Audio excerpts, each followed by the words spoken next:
Hi, this is Dominic from Paphos Life, and in today's film we're going the scenic route from Droushia to Limni Mine via some nice off-road tracks. Here's the map, and because they're off-road the tracks won't actually be shown, but we go from Droushia to B7 and from there we go up to Polis and across to Limni Pier. They're not off-road, those roads obviously, and then we come back up to Limni Mine via the old tracks that they used to use for the mine itself.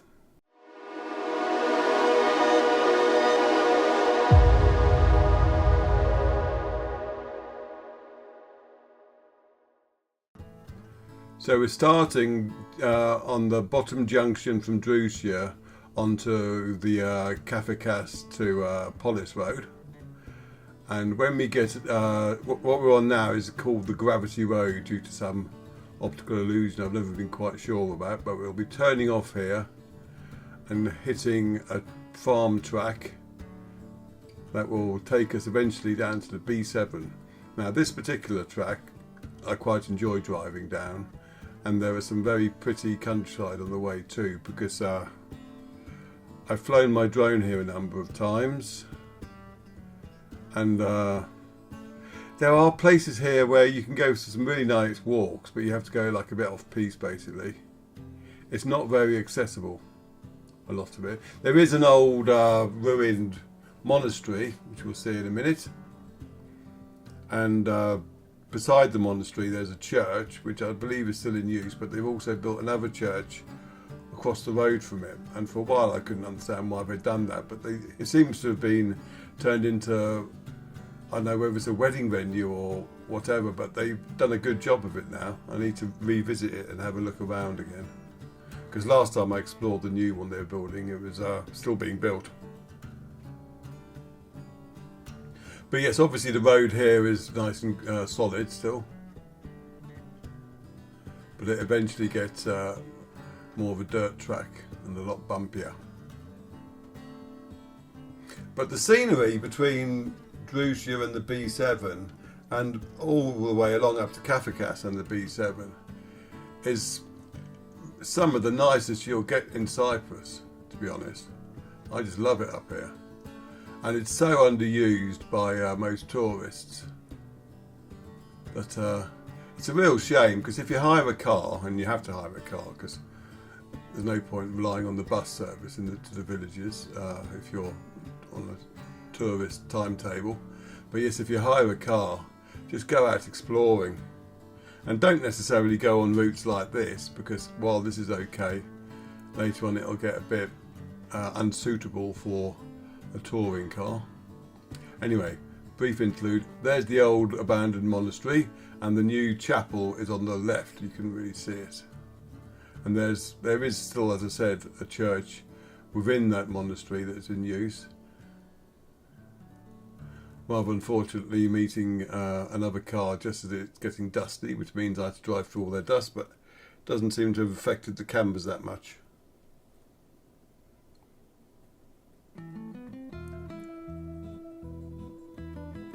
So yeah, the countryside between this road and the B7 is amazing. You really just want to go on the signposted roads to Panamacodalia, Critutera, and stick to tarmac and you'll be fine for any car. But just stop in places and just walk a few yards and just have a look around. You'll be amazed at the views you get. And you can see now why I'd want to fly the drone here, because the scenery is amazing.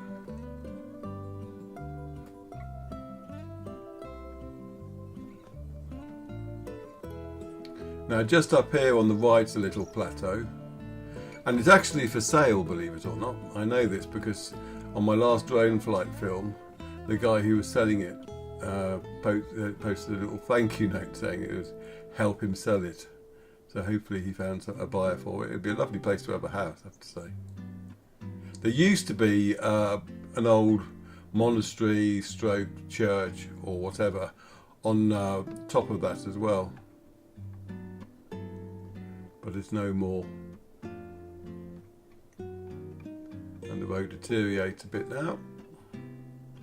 But it's all good fun when you're in a 4x4.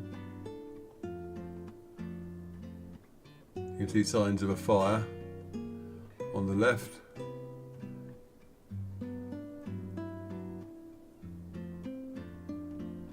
But look at the scenery.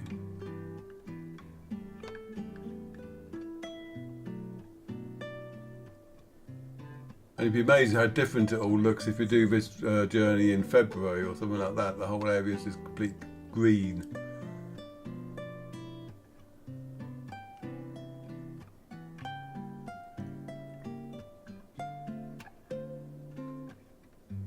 They've actually reinforced the road here. But this bit can be a bit hair-raising.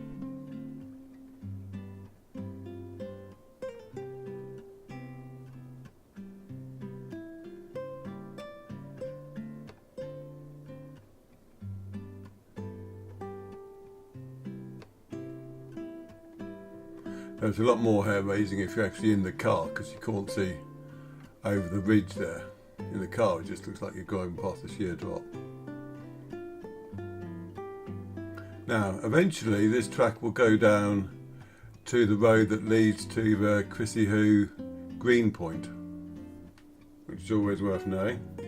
And there's also a goat farm down here.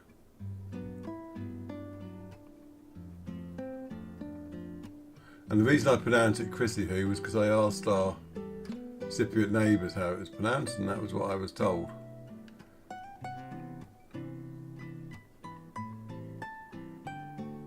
I used to call it something like Chrysochu. But now I can accept that the CH, the second CH, would be silent anyway, because it's the same for Hulu, which I used to call Chulu. Anyway, the road here at the moment is pretty easy to drive down. During the winter time, if it's been raining, that can be a complete quagmire. And basically I wouldn't bother. Because basically what would happen is that you'd get tractors going down and they'd completely churn it up. And then you'd come along in your normal car.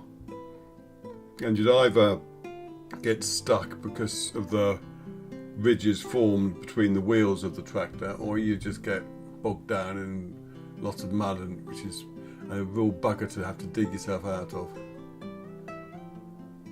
Anyway, if we'd turned left when we got onto this road, we would have gone to the Green Point, but we're heading down towards Polis.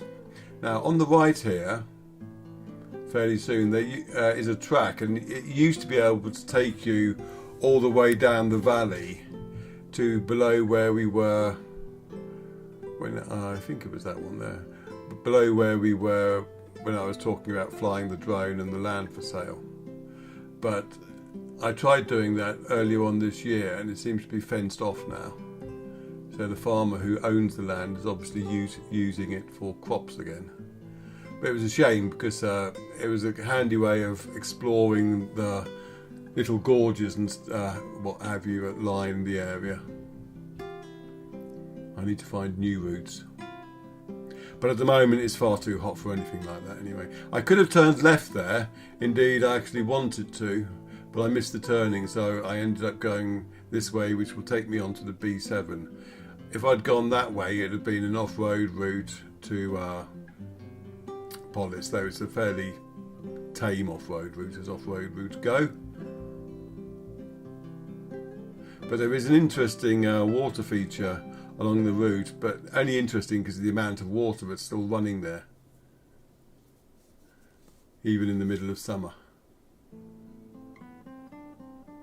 But there's Chrissy Hoo on the right of us now, and the mosque there. There's also a very nice water mill that they've renovated, but I would imagine you need to speak to the Mukhtar or the local mayor about getting a key for it, because I believe they only open it for schools normally. Now, straight opposite us, when we joined the B7, there's an old cemetery, a Turkish Cypriot one. You can just might be able to see a few stones in there still. I mean, there was a fire there fairly recently. but they normally have them within sight of the mosques, apparently.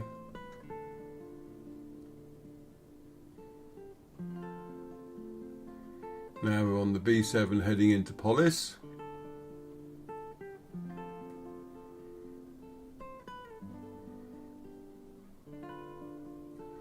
On the left of us you'll have the hills of the Walkabouts and the Paphos to Polis Road that we were on before. And between the two of them you have Androlico Quarry. And occasionally, if you look that way, you'll see what looks like smoke. And you might think it's a fire, but more often than not, it'll just be dust from the quarry. Because you can get ferocious winds up there. I've been meaning to fly the drone up there for quite some time, but every time we go up there seems to be a bit of a gale blowing. And on the right of us, in terms of countryside to explore, there isn't a great deal occurring. There's not farmland between here and Limni Mine, which is our ultimate destination. Now there is a route I could have taken which would have avoided Polis altogether, but I wasn't sure, because it's ages since I actually drove that way, I wasn't sure of the exact road to take. And as I don't like doing films where I'm not sure of the route, just because it makes for the potential to completely knacker the film midway through it, I took the more, the easier to follow route through Polis instead. But if you look on a map and you want a quicker route, then you'll see that there is a track that will take you. I'll point out when we get there where the track I'm referring to now would have plonked you out.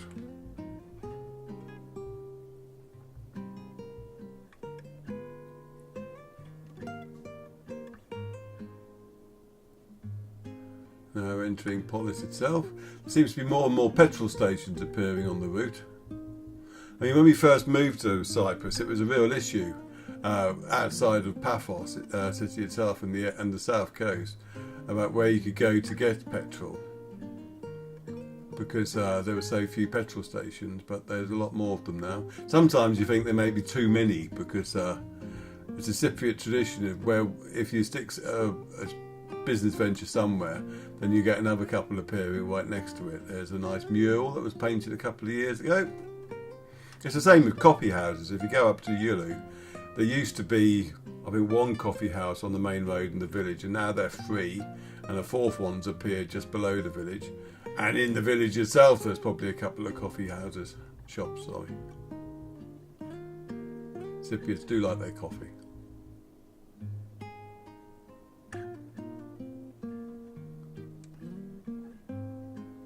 Right, we're turning right here. This is the coast road. That'll take you all the way up to Paphos and beyond. We're not going that far though.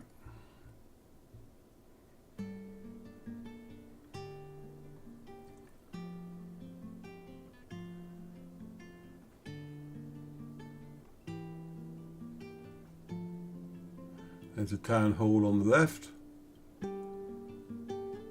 should you ever need to go there.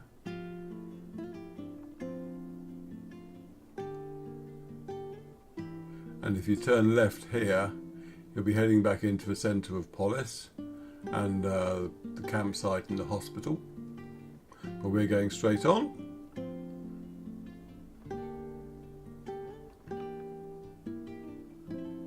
And you've got Papantonio's, soon to be Sklavenitis, no doubt, supermarket on the right here. That's handy for your provisions. And the entrance to it is actually back further along here. There is an entrance we just passed, but that's only if you're going the other way. But if you turn where that car just went on the right, that'll take you round to a car park, which is the easy way of doing it. And also, if you leave that way, it means you can turn right if you want to. Whereas if you leave by the other place, then you're on a dual carriageway.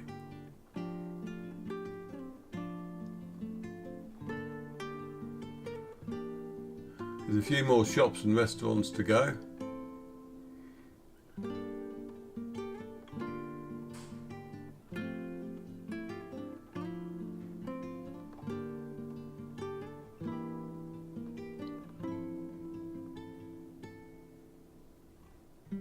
I haven't really explored this much at this end of Polis much, to be honest. pay a bit more attention to the shops next time. See what's around. There's a cemetery on the right.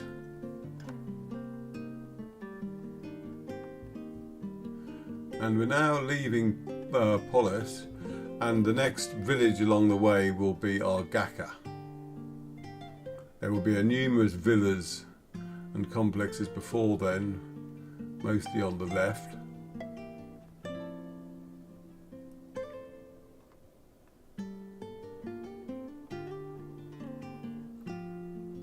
But we'll be getting nearly as far as Limni Pier, so that's another thing this route is good for. It'll show you how to get there. Though obviously only starting from Polis, I'm not suggesting you go via Droushia to get to Limni Pier. But we'll be turning right towards the mine itself before Limni Pier, because Limni Pier was part of Limni Mine. It was where they would ship the copper ore and other minerals after they'd mined them, obviously. And there's a railway line running down from the mine to the pier. And it wasn't in those days the T-shape it is now. That was added presumably to make it more of a tourist-friendly place to visit after the mine had closed. Because when there was a railway line running up there, it was a single track that went to the end and then and came back again. And there was a little siding to the right of the pier as well.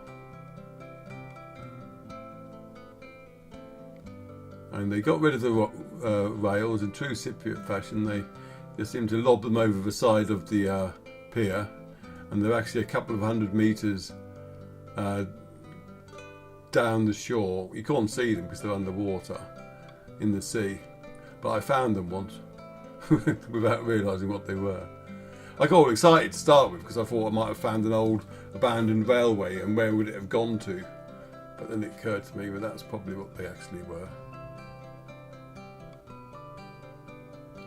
Anyway, once you've passed all the houses and complexes on the left, there is a farm track which will take you to a very secluded beach area, or you just stay on here to Limni Pier and Argaka, etc. I seem to remember there was a car in front of us that was being a monumental pain. It was going at about 35 kilometres an hour or something. Given that I was going to be turning soon, and it's a solid white line, so of course I'd never overtake anything on a solid white line, Your Honour.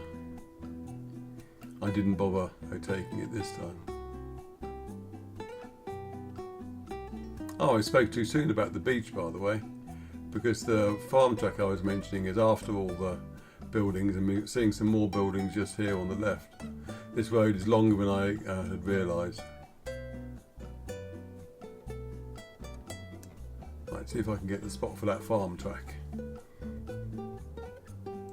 It's just up here on the left. Is it that one? No, it's this one here, on there on the left. That'll take you to a secluded beach. And there's the car in front of us that I won't bother overtaking, because we're going to be turning right any minute now.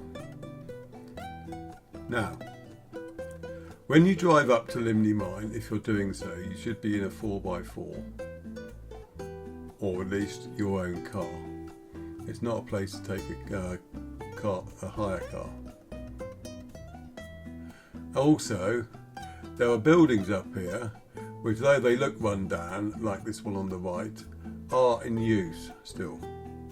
And if you poke your nose around them, someone will appear and ask you what you're doing. So don't poke your nose around them. They won't appear and ask you what you're doing if you just drive up the road, because it goes anywhere, etc. Anyway, it's just a road. But if you start being too nosy, people who live here and work here will have something to say about it. And further up here, it's now quite obvious that it's people are living here, etc. But in the past it wasn't, and people went exploring there and let their dogs run around and then wondered why people got cross with them. So just accept that these, while they may not look like what your home looks like. People do live there, and they're not just for you to go poking your nose around in. So walk on by, so to speak, and follow the track.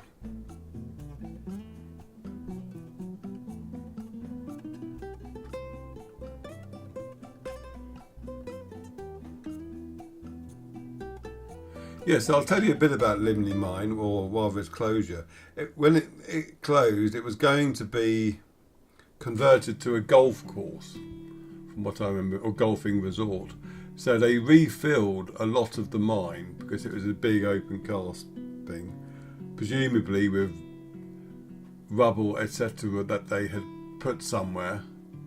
I'm not quite sure where. So most of the mine is now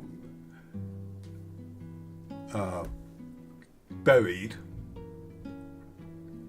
but because it was an open cast mine, etc., and lots of rocks are exposed, when it rains, the water coming off the mine area can be quite colourful, and obviously not something you'd want to drink. And I'm not talking about the red pools that you get dotted around the areas of mines, but I remember we were here once, and there's a stream that runs from the top of the mine, and it was probably 2019 when we had a really wet winter. It was the first wet winter since I'd been here, I think. And we were up here then, and the water, it was like milk colour but pale blue. And it was very beautiful, bizarrely. But it was obviously, and just seeing the whole stream, just that colour. I mean, I get used to seeing a pool, a funny colour, but actually a running stream. And these days they've planted lots of olive trees where the mine area used to be. I think there might be an EU incentive for planting specifically olive trees as well. I remember hearing about such a thing. But you'll see more plant that's been done not too long ago as we get further up the mine. Yeah, anyway, going back to the mine, it was going to be converted to a golfing resort.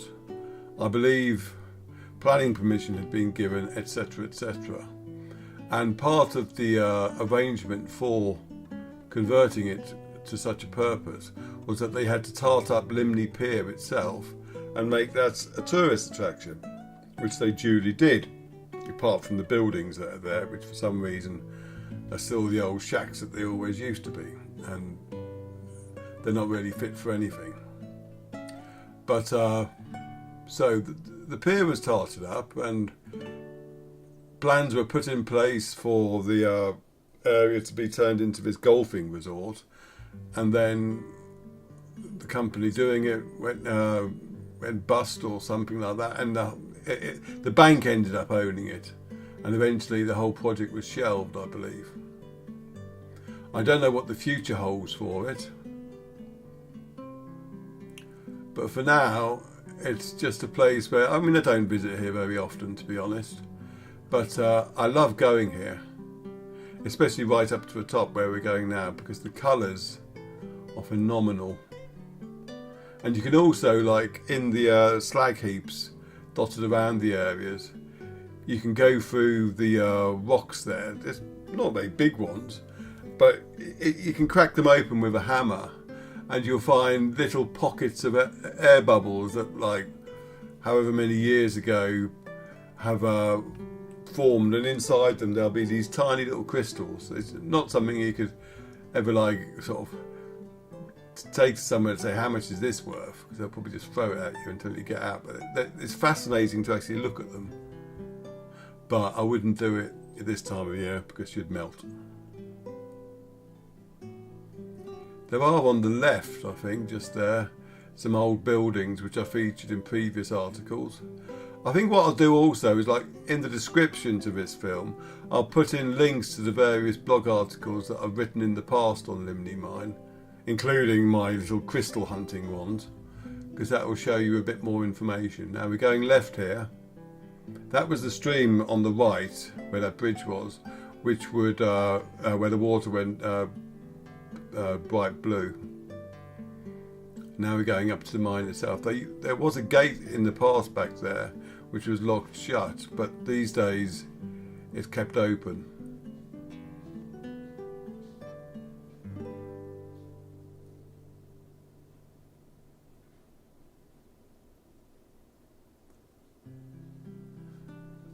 And this is definitely not an area where your insurance for your hire car would let you go. I mean, it's not particularly hazardous. I've driven far worse places in Paphos Forest on the Karmas, but it's more a point of like whether a removal van would be prepared to come and get you.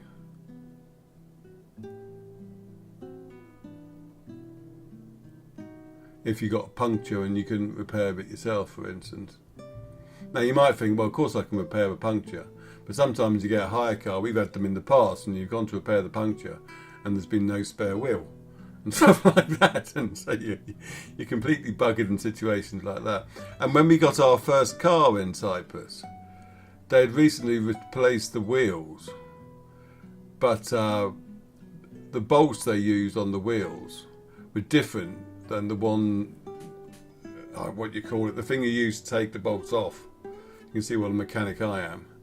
So I couldn't actually remove the bolts when I had a tyre, a new tyre, but I couldn't actually remove the wheel.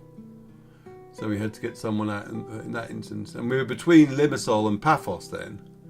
Right, these are all the old workers' canteens, etc. for the mine. I did publish a drone flight of the whole area, which you should watch. If you've watched this far, you should definitely watch that, because you'll love it, because you get a much better view of the mine, and with the new drone it looks absolutely spot on. So watch that afterwards. I'll stick a link for that in the description too. So anyway, yeah, back to my puncture. I was between Limassol and Paphos, right on the border if you like, and so the insurance company, I phoned them up, and they put me through to the Paphos people, and they put me back through to Limassol, because they argued I was actually in Limassol. Went back to Paphos again, and for a legitimate call out, it took about an hour and a half for someone to actually come and get us. So somewhere like here, I wouldn't value your chances of them coming out to get you. So do bear that in mind if you fancy going exploring. If you're on an ATV, might be a different story, I guess. But you need to check the insurance policy as well. But yeah, this whole area, if you like crystal hunting, you can find lots of gypsum and stuff in the hills. As I said, bring water with you, because it does get incredibly hot up here.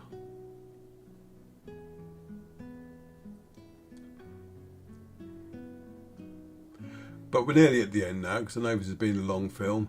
But this is the sort of thing I like doing more in Cyprus, for myself, rather than just going up and down Paphos seafront or whatever. Is seeing the real Cyprus countryside, because when you get out and have an explore around, you'll be amazed just how beautiful it is. Even in places like this, I mean, you're essentially going to what is an old slag heap, which doesn't sound that inviting on the face of it, but when you look at it, and I love the smell here as well. That'll sound weird, but it reminds me of old chemistry lessons and things like that. But that was my rather self-indulgent trip from Droushia to Limni Mine.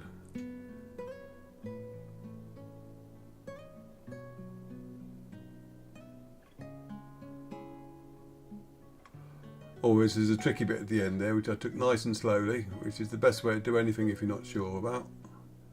And I hope you enjoyed watching. And even if you don't do it yourself, you've seen a little bit about some of the countryside of Cyprus that you won't find in the tour books. So, Thank you for watching, and we will see you in the next film. Cheers.